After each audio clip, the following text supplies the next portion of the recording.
Taifa Israeli, taifa teule, taifa ambalo Mungu alichagua limwakilishe duniani, limepotea.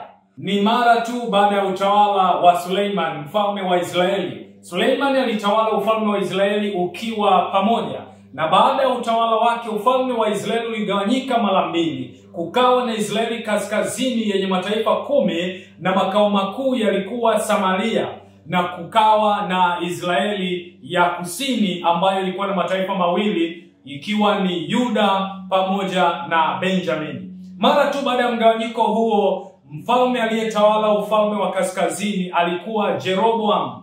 Jeroboam wakati wa utawala wake aliamua kuwazuia Israeli wasiende tena Yerusalemu kumwabudu Mungu, na hivyo aliwatengenezea ndama kule Betheli pamoja na Dan, nao wakawaamuru waabudu hao ndama, na Israeli wakageukia miungu. Mungu hakuacha Israeli waendelee katika uovu. Mungu aliwatuma manabii wake, Mungu mwenye rehema, Mungu mwenye upendo, Mungu mwenye huruma, Mungu mwenye nguvu, hata kuacha wangamie dhambini. Atakutumia wajumbe wake kwa ajili ya kukuandaa, kwa ajili ya kukurejesha kwenye toba. Mungu akamtuma Eliya aende kwa Ahabu, akamuonya dhidi ya miungu akiwemo Baali, Ashera pamoja na Maashtoreth. Waisraeli walifikia hatua ya kutoa watoto wao kafara za kuteketeza kwa moto, na waliwatoa kwa mungu Molek. Waliendelea kumwasi Mungu na wakaendelea katika ibada ya sanamu ambayo Mungu alizuia na kusema, usiwe na miungu mingine ila mimi. Lakini Mungu ni Mungu mwenye upendo, Mungu ni Mungu mwenye rehema. Aliwatuma manabii wake kwenda kuwarejesha tena katika mahusiano mema kati ya Israeli pamoja na Mungu. Mungu akamtuma Eliya, Mungu akamtuma Elisha, Mungu akamtuma Hosea ambaye alifanyika kuwa kielelezo cha upendo wa Mungu kwa taifa linalozini, kwa taifa ambalo limemwacha Mungu. Naam, Mungu akamtuma Amos. Amos aliitwa na Mungu tokea upande wa Israeli ya kusini ambapo kulikuwa na mataifa mawili. Akaenda Israeli kuwaonya na kuwaita wamrudie Mungu, lakini hiki ndicho walichomfanyia. Huu ndio ulikuwa mwitikio wao. Biblia inasemaje katika kitabu cha Isaya sura ya 7 na ule mstari wa 13? Neno la Mungu linasema, tena Amazia akamwambia Amos, ewe mwonaji, nenda zako ikimbilie nchi ya Yuda, ukale mkate huko, ukatabili huko. Kwa lugha nyingine wanamwambia Amos, hatukutaki, rudi kwenu Yuda, ukale mkate huko, ukawatabilie watu wa kwenu, hatukutaki hapa Israeli. Walimfukuza Amos.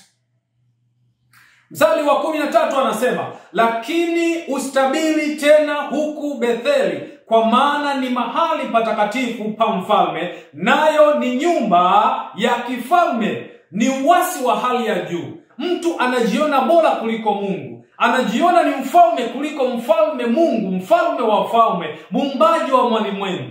Huenda kuna watu kama hao leo ambao wanajiona bora kuliko Mungu, wanajiona wako kiwango cha juu cha kifalme na hawamhitaji Mungu. Wengine wanabidi kusema hawana shida ndogo ndogo, sijui kama wana shida kubwa kubwa. Wanasema ya kwamba wanaoenda kanisani ni wahitaji, wanaoenda kanisani wana changamoto fulani na ndio maana wanaenda kule. Lakini nikwambie wewe kama mwanadamu unamhitaji Mungu. Sikia neno la Mungu linasemaje. Katika kitabu cha Wafalme wa Pili sura ya 17 mstari wa 22 na pia nitasoma mstari wa 23. Neno la Mungu linasema, nao wana wa Israeli wakaendelea katika dhambi zote za Yeroboam alizozifanya, hawakujiepusha nazo. Hata Bwana akawaondoa Waisraeli wasiwe mbele zake, kama vile alivyosema kwa kinywa cha watumishi wake wote manabii. Basi Waisraeli walichukuliwa mateka kutoka nchi yao wenyewe, waende nchi ya Ashuru hata leo.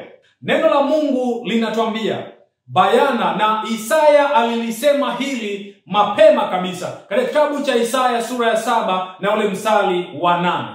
Efraim ambaye ni Israeli atavunjika vipande vipande, asiwe kabila ya watu tena, kama Wafalme wa Pili alivyoliweka, ataondolewa. Unabii huu ulitimizwa mwaka wa 722 ambapo mfalme Shalmanesa wa tano aliingia Samaria, akateka mateka. Sargoni wa pili alifuata, akachukua Waisraeli, na Esarhadon alifuata, naye alichokifanya ni kuwaleta watu waliokuwa Ashuru, baadhi yao akawaleta akawaweka katika nchi ya Samaria. Esarhadoni alichokifanya ni kuleta watu wa mataifa mengine wakae katika nchi ya Samaria, ambapo Waisraeli wametolewa na kupelekwa Ashuru kama mateka.